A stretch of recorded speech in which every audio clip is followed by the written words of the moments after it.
सजे थाल में मीठे पकवान, गुजिया हलवा और मिष्ठान लेकर आया खुशियां और प्यार। मुबारक हो सबको तीज का त्योहार। नमस्कार दोस्तों, हर हर महादेव। आप सभी को कजरी तीज की हार्दिक शुभकामनाएं। आप सभी पर भगवान भोलेनाथ, माँ पार्वती की कृपा सदा सर्वदा बनी रहे। आज की वीडियो में आप सुनेंगे कजरी तीज की पावन व्रत कथा। भाद्रपद मास के कृष्ण पक्ष की तृतीया तिथि को आने वाली यह तीज सुख, सौभाग्य, समृद्धि और वैवाहिक सुख की अद्भुत साधिका है। कहते हैं इस दिन किया गया व्रत और पूजन मां पार्वती की उस अनन्य तपस्या का स्मरण कराता है जिसके बल पर उन्होंने भगवान शिव को पति रूप में प्राप्त किया। कजरी तीज को सातुड़ी तीज, सतवाई तीज, कजली तीज या बड़ी तीज के नाम से भी जाना जाता है। इस दिन सुहागिन स्त्रियां निर्जल व्रत रखती हैं, हाथों में मेहंदी रचाती हैं, कजरी गीत गाती हैं और रात में भगवान शिव और देवी पार्वती का पूजन कर कथा श्रवण कर अखंड सौभाग्य का आशीर्वाद मांगती हैं। और सबसे सुखद बात तो यह है कि आपको भी आज यह सौभाग्य प्राप्त हो रहा है इस पावन अवसर पर कजरी तीज की कथा श्रवण करने का। विश्वास रखिए, जब माँ पार्वती और भगवान शिव स्वयं आपके जीवन में इस कथा के माध्यम से प्रवेश कर रहे हैं तो आपकी मनोकामना पूर्ण होने में अब देर नहीं है। आज हम आपको सुनाएंगे उस दिव्य कथा को जिसमें माँ पार्वती के अटल व्रत और भगवान शिव की करुणा का ऐसा चमत्कार है जो हर स्त्री के जीवन में सुख, प्रेम और समृद्धि का प्रकाश फैलाता है। सभी प्रेम से बोलिए, तीज माता की जय। प्रिय श्रोताओं, पौराणिक कथा के अनुसार एक बार एक साहूकार था जिसके 7 बेटे थे। उसका सबसे छोटा बेटा वैश्यागामी था। उसकी पत्नी जेठानियों के यहाँ काम करके अपना गुजारा किया करती थी। भादों के महीने में कजरी तीज का दिन आया तो सभी ने तीज माता का व्रत किया और सातु बनाया। छोटी बहू बहुत गरीब थी। सास ने एक छोटा सा सातु का पिंडा उसके लिए भी बना दिया। शाम को पूजा करके वह सातु पासने लगी कि उसी समय उसका पति वैश्या के यहाँ से आया और बाहर से बोला, किवाड़ खोल। छोटी बहू ने दरवाजा खोला। वह बैठा भी नहीं कि उसी क्षण उसने कहा कि मुझे वापस अभी वैश्या के यहाँ छोड़कर आ। तब छोटी बहू उसे वैश्या के यहाँ छोड़ आई। ऐसा उसने 6 बार किया। उसका पति 7वीं बार फिर आया और फिर यही बोला कि मुझे वैश्या के घर छोड़कर आ। इस बार भी वह कुछ नहीं बोली। तो पति कहने लगा कि इस बार और छोड़कर आ जा, अब मैं वापस नहीं आऊँगा। 7वीं बार भी वह उसे छोड़ने गई। उसे छोड़कर जब लौटने लगी तो जोर से वर्षा आने लगी और बरसाती नदी बहने लगी। तो वह बारिश से बचने के लिए एक पेड़ के नीचे बैठ गई। कुछ देर के बाद नदी से आवाज आई कि आवतरी जावतरी दोना खोल के पी पी प्यारी होए। आवाज सुनकर उसने इधर उधर देखा। फिर उसने नदी की तरफ देखा तो एक दूध का दोना नदी में तैरता हुआ आता दिखाई दिया।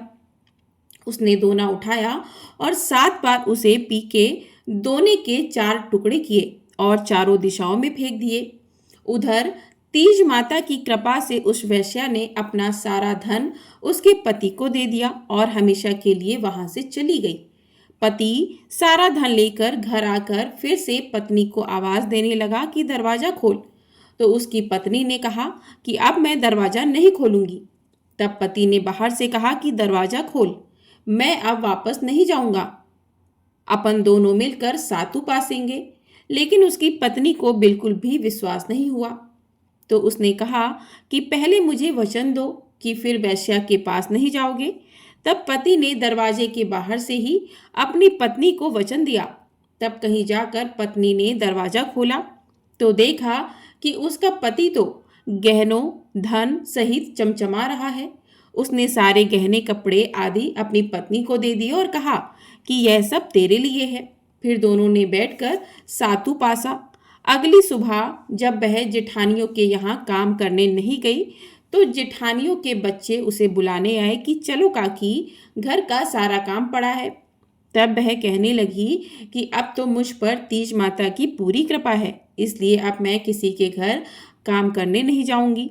तब बच्चों ने जाकर अपनी माँ को बताया कि माँ, आज से काकी काम करने नहीं आएंगी। काकी तो नए कपड़े और गहने पहनकर बैठी हैं और काका जी भी घर पर हैं और सभी जने बहुत खुश थे।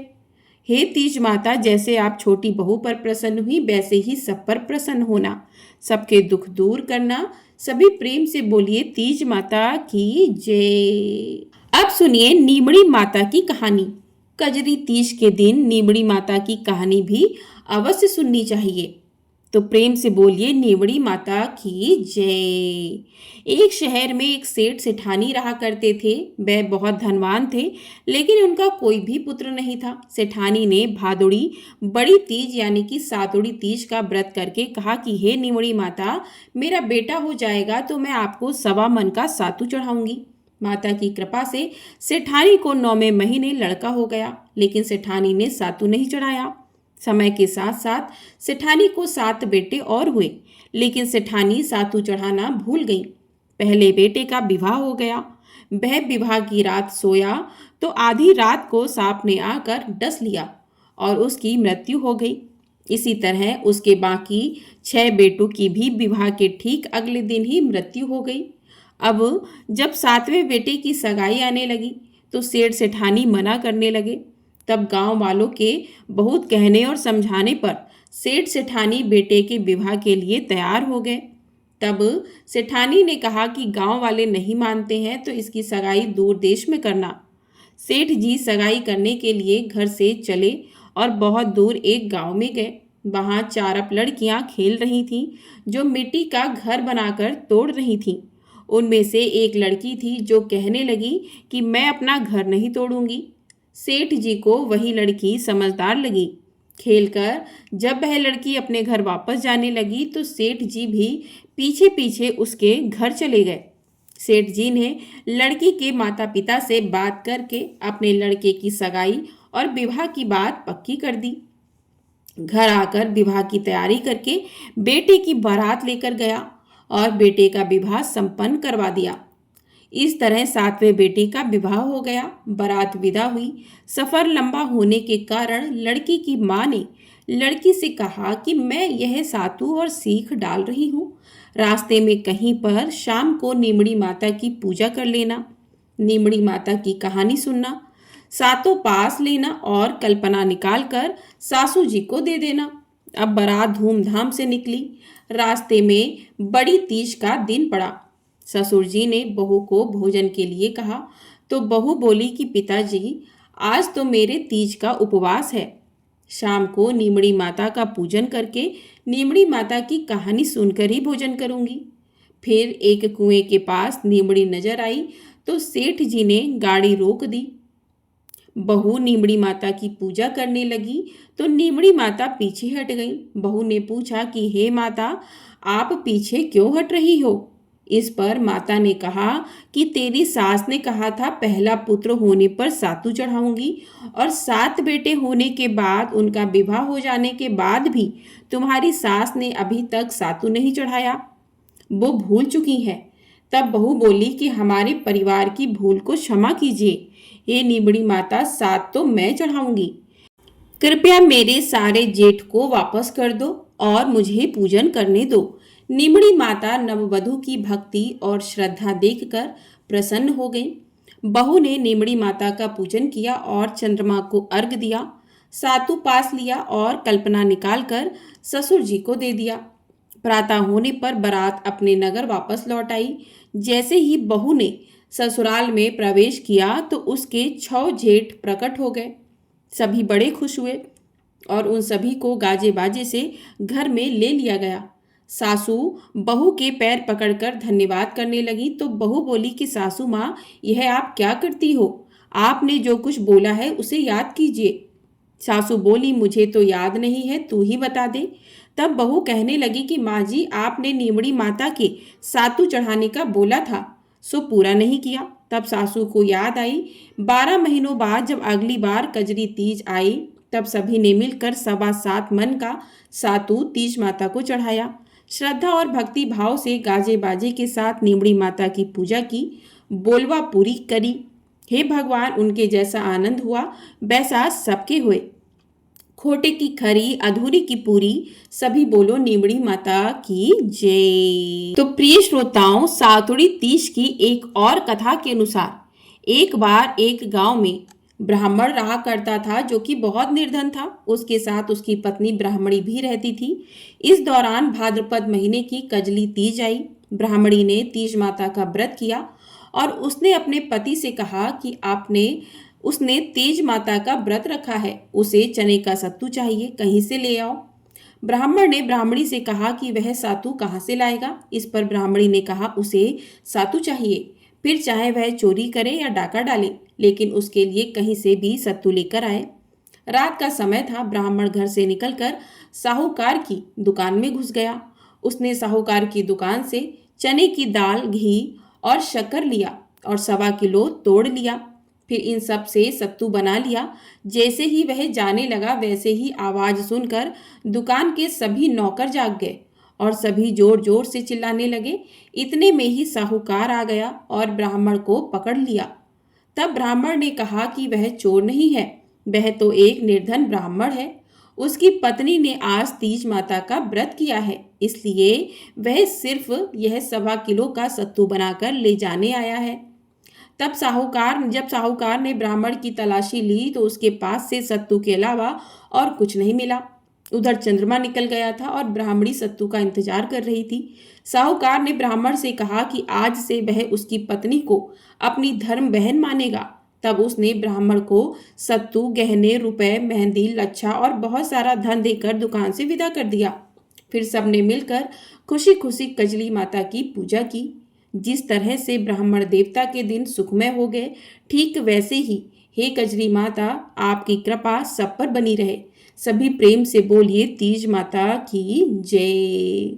तो प्रिय श्रोताओं, ये थी तीज माता की कथा। तीज माता की कथा के बाद में अंत में भगवान गणेश की कथा भी अवश्य सुननी चाहिए ताकि कथा का संपूर्ण फल प्राप्त हो सके। तो अब सुनिए गणेश भगवान की कथा। अमर सुहाग और पीहर देने वाली गणेश भगवान की कहानी। एक बार की बात है, एक भाई और बहन थे। बहन का विवाह हो चुका था और भाई भी अपनी पत्नी के साथ अपने घर में रहा करता था। बहन का नियम था कि वह अपने भाई का चेहरा देखकर ही भोजन किया करती थी। इसलिए हर रोज वो सुबह उठती और अपने ससुराल में घर का सारा काम जल्दी जल्दी करके अपने भाई का मुंह देखने के लिए उसके घर जाया करती। एक दिन रास्ते में एक पीपल के नीचे गणेश भगवान की मूर्ति रखी हुई थी। उसने भगवान के सामने हाथ जोड़कर कहा कि हे गणपति, मेरे जैसा अमर सुहाग और मेरे जैसा अमर पीहर सबको दीजिए। ऐसा कहकर वह आगे बढ़ जाती है। जंगल की झाड़ियों के कांटे उसके पैरों में चुभा करते हैं। एक दिन वह अपने भाई के घर पहुंची तो उदास होकर भाई का मुंह देखकर बैठ गई। भाभी ने पूछा कि तुम्हारे पैरों में क्या हो गया है। यह सुनकर उसने भाभी को जवाब दिया कि भाभी, रास्ते में जंगल की झाड़ियों के गिरे हुए कांटे मेरे पाँव में छुप गए हैं। सुनकर लड़की की भाभी ने अपने पति से कहा कि सुनिए, आपकी बहन जब आती है तो रास्ते में झाड़ियों के गिरे हुए कांटे उनके पाँव में चुप जाते हैं। आप रास्ते को साफ करवा दो। भाई ने तब कुल्हाड़ी लेकर सारी झाड़ियों को काट कर रास्ता साफ कर दिया। सारे कांटे भी हटा दिए। सफाई के कारण भगवान गणेश जी की मूर्ति का वह स्थान भी वहां से हट गया। अब तो यह देखकर भगवान गुस्सा हो गए और उसके भाई के प्राण हर लिए। लोग अंतिम संस्कार के लिए जब भाई को लेकर जा रहे थे तो उसकी भाभी रोते हुए लोगों से कहने लगी कि थोड़ी देर रुक जाओ, उनकी बहन आने वाली है।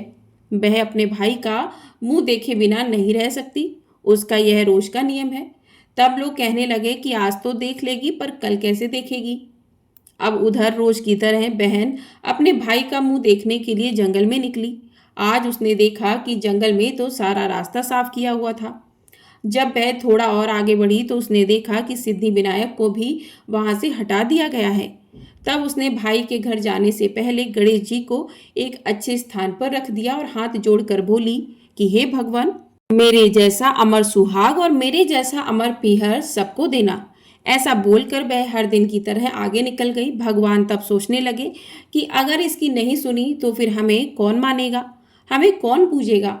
तब सिद्धि विनायक ने उसे आवाज दी, बेटी इस खेजड़ी की 7 पत्तियां लेकर जा और उसे कच्चे दूध में घोलकर भाई के ऊपर छींटा मार देना। वह उठकर बैठ जाएगा। यह सुनकर जब बहन पीछे मुड़ी तो वहां तो कोई नहीं था। फिर वह सोचने लगी कि ठीक है, जैसा सुन लिया वैसा ही कर लेती हूँ। फिर वह 7 खिचड़ी की पत्तियां लेकर अपने भाई के घर पहुंची। वहां उसने देखा कि कई लोग बैठे हुए हैं, भाभी बैठी रो रही हैं और सामने ही भाई का शव रखा है। तब उसने पत्तियों को बताए हुए नियम के अनुसार भाई के ऊपर इस्तेमाल किया। भाई तुरंत उठकर बैठ गया। फिर भाई बहन से बोला कि मुझे बहुत ही गहरी नींद आ गई थी। तब बहन बोली कि ऐसी नींद तो किसी दुश्मन को भी ना आए, और उसने अपनी सारी बात अपने भाई को बता दी। मान्यताओं के अनुसार यह है गणेश भगवान की कहानी, जिसे सुनने पर भगवान गणेश की कृपा प्राप्त होती है। सभी प्रेम से बोलिए विघ्नहर्ता भगवान गणेश की जय। तो इस प्रकार से कजरी तीज की संपूर्ण कथा पूरी होती है। आप लोगों को वीडियो पसंद आई है तो वीडियो को लाइक कर दीजिएगा। चैनल पर नए हैं तो चैनल को सब्सक्राइब भी कर लीजिएगा। आपको हमारे चैनल पर संकष्टी चतुर्थी, बहुला चौथ की कथा, साथ ही आने वाले सभी व्रत त्योहारों की कथाएं सुनाई जाती हैं और भादो मास की कथा प्रतिदिन सुनाई जा रही है। तो इन कथाओं को सुनने के लिए चैनल को सब्सक्राइब ज़रूर कर लीजिएगा, जिससे आपको सभी कथाएं समय से प्राप्त हो सके। और वीडियो पसंद आए तो वीडियो को लाइक भी अवश्य कर लिया कीजिए। आपका एक लाइक हमारे लिए बहुत अधिक महत्वपूर्ण होता है। और कमेंट बॉक्स में कजरी माता की जय भी अवश्य लिखिएगा। प्रेम से बोलिए कजरी तीज माता की जय।